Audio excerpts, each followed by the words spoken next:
Bonsoir à tous, Le Monde aujourd'hui, ravi de vous retrouver pour cette nouvelle édition de votre journal. On commence tout de suite par les titres. Quand les Français ont décidé que ce n'est plus nécessaire, ils ont dit aux Américains de partir. Est-ce que les Américains se sont mis à insulter les Français? Le ton monte d'un cran entre le Mali et la France. Devant les diplomates réunis à sa demande à la primature, le Premier ministre malien Choguel Kokala Maïga s'en est pris à la France, l'accusant notamment d'avoir œuvré à la partition de son pays à travers son engagement militaire. Pourquoi on passe le temps de nous dire Il y a de moins en moins de carburant dans les pompes au Nigeria. La capitale économique est particulièrement touchée, comme nous le verrons dans ce journal. Les États-Unis et l'Allemagne sont totalement d'accord pour imposer de lourdes sanctions à Moscou si la Russie envahit l'Ukraine. C'est l'une des résolutions du premier tête-à-tête ici à Washington entre le président américain et le chancelier allemand. Après le football aujourd'hui, le Sénégal mise peut-être demain sur le golf. Nous verrons comment une star de golf féminin redéfinit l'image de ce sport et défie les normes conservatrices de son pays. Au Mali donc, le Premier ministre Choguel Kokala Maïga a accusé lundi la France d'avoir œuvré à la partition de son pays à travers son engagement militaire dans une nouvelle charge virulente devant des diplomates en poste à Bamako. Choguel Kokala Maïga, chef du gouvernement installé par la junte, est arrivé au pouvoir à la faveur de deux putschs successifs en août 2020 et juin 2021. Ça n'est pris à la France durant plus de 45 minutes devant les diplomates réunis à sa demande à la primature, sans aller jusqu'à demander explicitement le retrait de la force anti-djihadiste Barkhane, conduite par Paris. Les autorités maliennes accusent par ailleurs la France, ex-puissance coloniale, d'avoir instrumentalisé la CEDEAO. Je vous propose de suivre un extrait du discours du Premier ministre malien. Il a été décrété des mesures injustes et sauvages dont l'objectif est d'asphyxier le Mali, de le présenter comme un paria parmi les nations sœurs, avec l'objectif inavoué et inavouable, à court terme, d'asphyxier l'économie, afin d'aboutir pour le compte de qui l'on sait, et par procuration, à la déstabilisation et au renversement des institutions de la transition. Les autorités actuelles ont aussi en mémoire l'interdiction faite en 2013 par les autorités françaises à l'armée malienne d'occuper une partie du territoire national. L'on se rappelle en effet que cette intervention, après avoir aidé en un premier temps à repousser les groupes terroristes, après 7 ans d'allégresse, l'intervention s'est mise en un deuxième temps en une opération de partition de fait du Mali. Hollande l'a dit ici, qui payait une dette en 2013. Pourquoi on passe le temps à nous dire que les soldats français sont morts? Les Américains n'ont-ils pas libéré la France? L'armée rouge n'a pas libéré une partie de l'Europe? Pourtant, quand les Français ont décidé que ce n'est plus nécessaire, ils ont dit aux Américains de partir. Est-ce que les Américains se sont mis à insulter les Français? Les liens stratégiques et militaires que nous avons, nous allons nous lever comme ça pour dire des choses qui leur plaisent. Mais on ne peut pas nous vassaliser, on ne peut pas transformer le pays en esclave. Ça, c'est terminé. De son côté, le général Thierry Burkhard, chef d'état-major des armées françaises, a mis l'accent lors de son passage en Côte d'Ivoire sur la nécessité de mieux communiquer sur le sens et la portée de la présence militaire française dans la région. Je vous propose de l'écouter. En fait, au Mali, les massacres répétés que produisent les terroristes, massacrer des villageois, dans l'absolu, ce n'est pas gagner le cœur des populations. Et pour autant, par ce message-là, finalement, ils arrivent à affaiblir les gouvernements en place et finalement réduire et un peu, comme vous l'avez dit, en fait, développer le sentiment contre l'armée française. Donc ça veut dire que nous aussi, on doit être capable de communiquer, de montrer ce qu'on fait. Et ça, c'est quelque chose qui est extrêmement important. Et l'armée française, comme l'armée ivoirienne, comme les armées africaines, on doit progresser dans ce domaine-là. Autre actualité au Burkina Faso, le parquet militaire a requis 30 ans de prison ferme contre Blaise Compaoré dans le procès de l'assassinat de Thomas Sankara. L'ancien président en exil en Côte d'Ivoire est accusé d'être le principal commanditaire de l'assassinat de son prédécesseur, tué lors d'un coup d'État. C'était en 1987.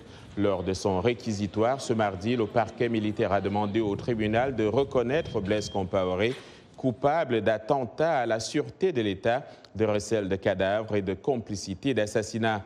30 ans de prison ont également été requis contre Hyacinthe Kafando, l'ancien commandant de la garde de M. Compaoré. Le général Gilbert Diendéré, chef de l'armée lors du putsch de 1987, a lui écopé de 20 ans de prison. Au Nigeria, le carburant manque à la pompe, une crise qui affecte plusieurs États, mais surtout la capitale fédérale, Abuja. Ces derniers temps, de nombreux automobilistes ont du mal à acheter des produits pétroliers du fait de la fermeture de nombreuses stations ou de leur exploitation partielle. Suivons cela dans ce reportage de Gilbert Tamba à Abuja. La crise fait suite à un bras de fer entre les autorités fédérales et les centrales syndicales sur la suppression des subventions au carburant. Ces derniers mois, des commerçants indépendants de produits pétroliers se sont livrés à des actes spéculatifs dans le but d'augmenter les prix de l'or noir, provoquant une pénurie artificielle et plongeant la capitale dans une situation de crise généralisée des carburants. Je suis un taximètre et je dois sortir pour aller travailler. Mais imaginez-vous lorsque vous sortez et que vous ne pouvez pas travailler. Je ne travaille pas pour le gouvernement, je travaille pour moi-même. Donc ces longues files d'attente m'affectent. Je suis là depuis 1h30. Je ne sais pas pourquoi ces longues files d'attente. Je pense que la raison pour tout cela est que les gens n'ont pas confiance au gouvernement. Le gouvernement dit qu'il n'y a pas de crise de carburant. Mais pourquoi toutes ces longues files d'attente? La plupart des stations-service sont fermées à clé, tandis que de longues files d'attente persistent dans les points de vente, des autoroutes et dans des quartiers de la capitale fédérale. Le gouvernement nigérian avait proposé de supprimer des subventions au carburant qui siphonnent chaque année des milliards de dollars des caisses publiques, mais qui permettent aux stations-service de vendre de l'essence à des prix très en dessous pour les Nigérians. La suspension de subventions au carburant pour 18 mois par le gouvernement, c'est cela qui a provoqué cette crise dans les stations-service. Vous voyez, il y a beaucoup de personnes qui vendent le fuel dans la rue. Vous gagnez plus dans la rue que dans les stations-service. Les autorités fédérales ont renoncé une nouvelle fois à la suppression des subventions des carburants un an avant l'élection présidentielle de 2023. Un sujet qui reste aussi très sensible et donc potentiellement explosif, les Nigérians considérant l'accès au carburant bon marché comme un des rares privilèges qu'ils tirent de leur puissance pétrolière minée par la pauvreté. L'Agence nationale du pétrole, la NNPC, affirme qu'elle avait suffisamment d'essence en stock et elle a exhorté les consommateurs à ne pas se livrer à des achats de panique. Gilbert Tamba pour VOA Afrique, Abuja. Des milliers de personnes se sont rassemblées dans une manifestation réclamant justice pour Moïse Kabangambe devant le kiosque où le réfugié congolais a été brutalement assassiné par 5 hommes pour des salaires impayés à Rio de Janeiro. De manifestations se sont produites dans 14 autres villes du Brésil. La ville de Rio a annoncé que le kiosque deviendra un hommage à Moïse et un espace de célébration de la culture africaine. C'est un reportage d'Edgar Maciel à Rio de Janeiro, un récit de Jenny Kapumbu-Villa. La famille de Moïse Kabange est arrivée avec émotion à la manifestation de Rio le week-end écoulé. Des milliers de personnes se sont rassemblées devant le kiosque où le réfugié congolais a été assassiné. Les manifestants ont réclamé justice pour Moïse et la fin du racisme et de la xénophobie au Brésil. L'enseigne du kiosque a été arrachée par la foule lors de la manifestation. Les gens ont fermé toutes les voies de circulation de l'avenue de la plage à Barra de Tijuca, l'une des plages les plus célèbres de Rio de Janeiro. Beaucoup portaient des chemises avec des photos de Moïse et brandissaient des pancartes de protestation. L'État brésilien est un État raciste, nazi, homophobe et xénophobe et cela doit cesser. C'est pourquoi nous sommes ici dans cette grande manifestation de solidarité avec toutes les familles qui ont été victimes de ces crimes brutaux. La mère et les frères de Moïse Kabagambe ont pris la parole lors de la manifestation et ont remercié ceux qui se sont présentés par solidarité. Nous voulons juste la justice, justice jusqu'à la fin de cette affaire. Des manifestations ont eu lieu ce week-end à Rio et dans 14 autres villes du Brésil. À Sao Paulo, des militants et la communauté congolaise se sont rassemblés sur l'Avenida Paulista, la principale avenue de la ville, pour appeler à la fin des morts violentes de Noirs dans le pays. La ville de Rio a annoncé que les 2 kiosques où travaillait Moïse avaient vu leur licence suspendue. Ils seront transformés en un hommage aux Congolais. L'idée est qu'ils deviennent aussi un espace de célébration de la culture africaine dans la ville merveilleuse. La mairie souhaite confier l'administration du lieu aux membres de la famille de Moïse qui ont déjà accepté l'invitation. Les États-Unis et l'Allemagne agissent de concert face à la crise autour de l'Ukraine. C'est du moins ce que déclare le président américain. Joe Biden a reçu hier pour la première fois à la Maison-Blanche le nouveau chancelier allemand Olaf Scholz. Davantage avec Anita Paul de la VOA, récit Jacques Aristide. Le premier tête-à-tête entre le président Joe Biden et le chancelier allemand Olaf Scholz intervient alors que le président russe a déployé plus de 100 000 militaires le long de la frontière ukrainienne. D'après Vladimir Poutine, le vœu de l'Ukraine d'intégrer l'OTAN est synonyme de menace pour la Russie. Il réclame que Washington, membre le plus puissant de l'OTAN, interdise que Kiev rejoigne les rangs de cette organisation politico-militaire.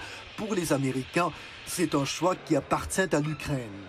Le locataire de la Maison-Blanche indique que les États-Unis et l'Allemagne sont totalement d'accord pour imposer de lourdes sanctions si la Russie envahit l'Ukraine. Joe Biden affirme toutefois qu'une solution diplomatique est toujours possible. L'action militaire, ajoute-t-il, n'est pas la première option pour les partenaires de l'OTAN. Le chancelier et moi avons discuté de notre étroite coopération, élaboré un ensemble de sanctions qui vont clairement démontrer la détermination internationale en imposant des mesures rapides et sévères si la Russie viole la souveraineté et l'intégrité territoriale de l'Ukraine. Je tiens à remercier l'Allemagne et tous nos partenaires en Europe de l'Est, dans l'Union européenne, pour leur travail dans cet effort uni. Nous sommes d'accord sur le fait que nous ne pouvons pas agir comme si de rien n'était si la Russie continuait d'envahir.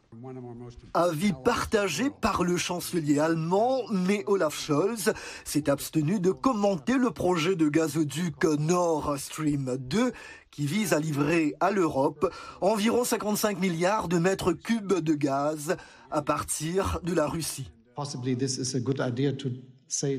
Nous disons à nos amis américains, nous serons unis, nous agirons ensemble et nous prendrons toutes les mesures nécessaires.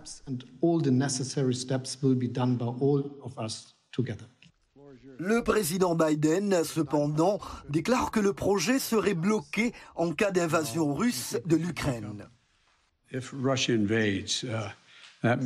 Si la Russie envahit, c'est-à-dire si des chars ou des troupes traversent la frontière de l'Ukraine, alors il n'y aura plus de Nord Stream 2, nous y mettrons fin.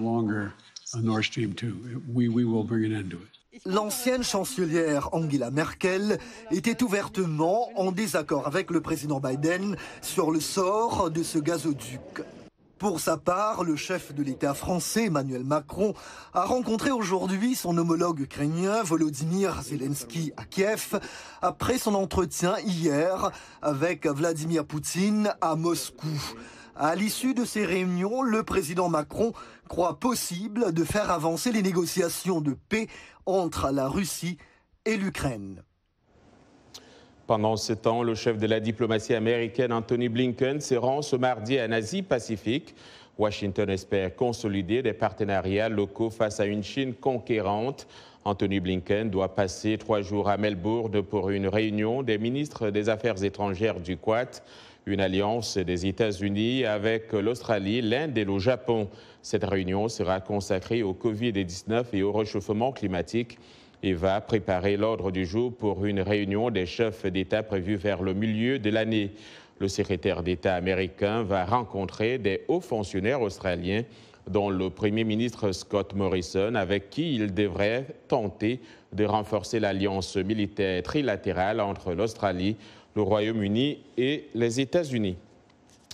Vous regardez chez Le Monde aujourd'hui en direct de Washington DC. Vous êtes sur VO Afrique. N'allez nulle part ailleurs. L'information vous revient dans un instant.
Merci de nous rejoindre pour cette seconde partie du Monde aujourd'hui, une programmation de VO Afrique. Nous émettons en direct de Washington DC. Les agents immobiliers des maisons de luxe en Afrique du Sud affirment que le marché est en plein essor malgré les difficultés économiques causées par la pandémie de coronavirus. Selon eux, ce boom est justifié par la nécessité de travailler à domicile et la recherche d'une meilleure sécurité. Par contre, les logements abordables pour les personnes démunies restent un défi. C'est un reportage de Linda Givetash, récit Blanche Sanou. Le marché de l'immobilier de luxe en Afrique du Sud a connu un boom inattendu en 2021 malgré les difficultés économiques plus larges dans le pays. La société d'analyse du marché immobilier Lightstone a rapporté que le marché de luxe a connu une croissance en 6 ans en raison de la valeur d'achat totale des transferts. Les agents immobiliers disent que la pandémie a joué un rôle important en incitant les acheteurs de maisons à investir beaucoup d'argent. Parce que tout le monde travaille maintenant à domicile, tout a changé. Les gens ont maintenant besoin d'espace pour chaque individu à la maison. Donc si vous avez 2 adolescents plus 2 adultes dans une maison, vous avez en fait besoin de 4 espaces de travail car toute la famille travaille à domicile. Selon Charlène, des sources d'électricité de secours et une mise à jour des infrastructures de connexion Internet font partie des commodités que les acheteurs exigent. Certains envisagent aussi d'exploiter leur maison pour le travail en incorporant des espaces de divertissement. Les gens ont maintenant besoin d'élargir l'espace d'accueil ou le salon avec des installations et des subdivisions pour permettre à plusieurs parties de la famille de se réunir en même temps. De plus, ce qui est très important, c'est la sensation intérieure-extérieure. Pourtant, le domaine de l'immobilier connaît les effets de la pandémie. Le pays a vu des taux de chômage supérieurs à 35%. Cela a conduit les gens à vendre leur maison, à réduire les effectifs et même à aménager avec d'autres familles. Dans l'ensemble, nous avons constaté une détérioration du secteur des ventes en Afrique du Sud. En fait, nous y avons constaté une chute d'environ 15% par rapport à l'année précédente. Et nous sommes en baisse d'environ 50% par rapport à la décennie précédente. Donc en fin de compte, ce dont nous avons besoin, c'est une reprise de l'emploi afin d'encourager la demande sur le marché de l'immobilier, tant du côté de la location que du côté de la vente. La conséquence du boom en immobilier de luxe a creusé un fossé. Vous avez des bidonvilles et des établissements informels d'un côté et des maisons de luxe de l'autre. Ainsi, la classe moyenne se retrouvera dans des maisons beaucoup plus éloignées des centres urbains. On aura aussi des domaines privatisés et parfois même des villes privatisées. Mais cela n'est durable qu'à moyen terme. Une chose est sûre, ce n'est pas pour une longue durée.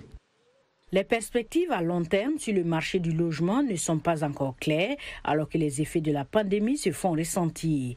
Selon les experts, seule la croissance économique et une baisse du taux de chômage amélioreront le paysage immobilier.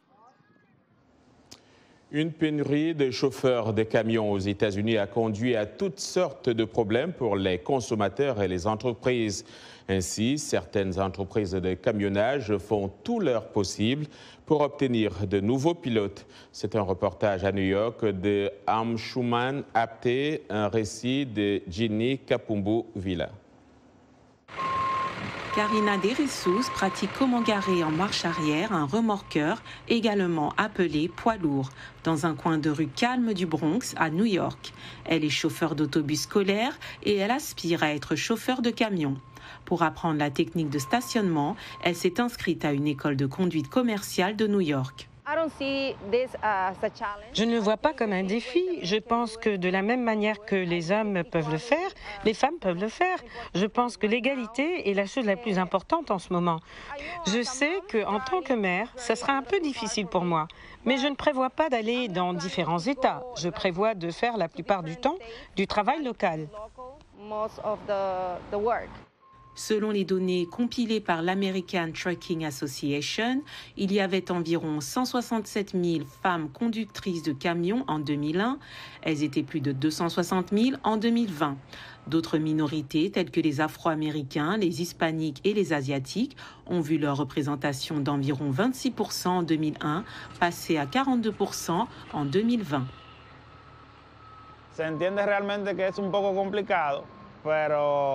Il est vrai que c'est un peu difficile, mais économiquement, je comprends que c'est une occasion d'avoir un meilleur mode de vie. Selon le groupe, l'industrie a eu une pénurie de chauffeurs de camions depuis plusieurs années et est maintenue en pénurie de 80 000 chauffeurs. Les entreprises de camionnage et d'autres entreprises augmentent la rémunération et les avantages pour les nouveaux arrivants.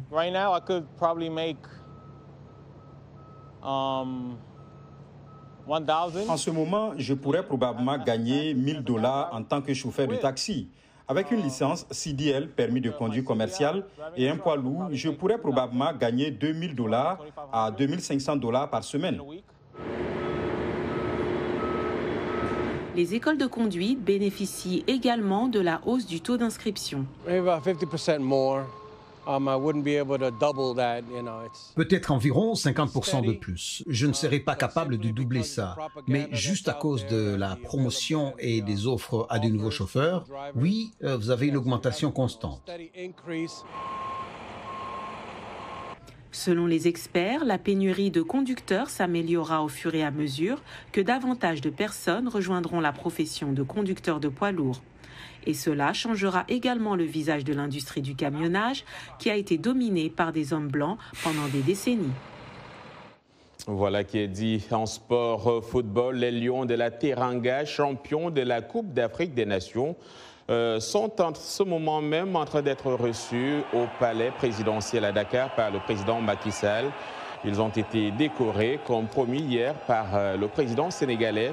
Hier, justement, une marée humaine s'est répandue dans les rues de Dakar pour fêter les vainqueurs de la CAN Cameroun 2021. Des centaines de milliers de personnes se sont pressées aux abords de l'aéroport où les nouveaux champions ont été accueillis. Puis un flot danse a accompagné à travers Dakar le quart des internationaux sénégalais, fendant la foule sous la protection d'officiers à cheval, entraîneurs et joueurs saisis sur le toit, trophée à la main. Une image et des souvenirs que les Sénégalais garderont en mémoire pendant des années encore.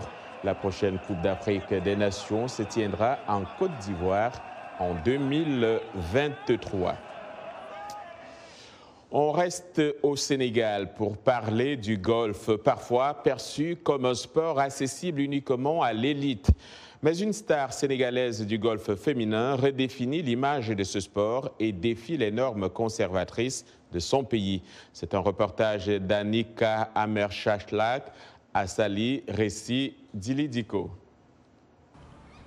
Lorsque la golfeuse professionnelle Oumidiaye a commencé à s'opposer à des hommes, elle se sentait intimidée car ils ne voulaient pas jouer contre elle et ne la prenaient pas au sérieux. Mais quand elle a gagné son premier match, elle a eu confiance en elle-même et a décidé de continuer à faire du golf et de concourir face aux hommes.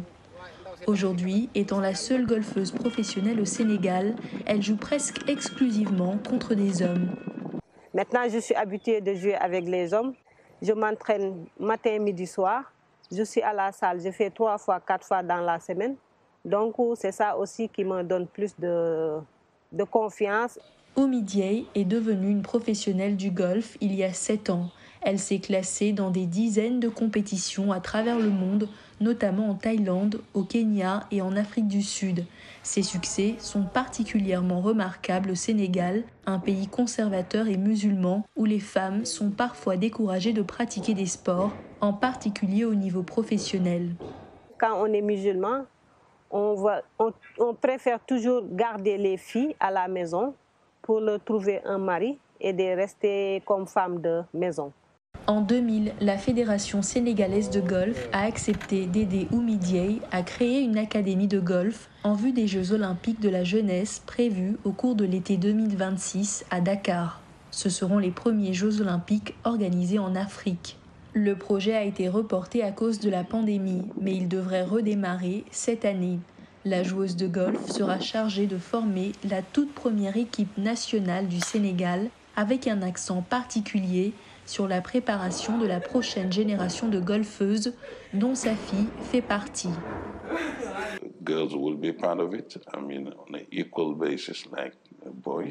Les filles en feront partie sur un pied d'égalité avec les garçons.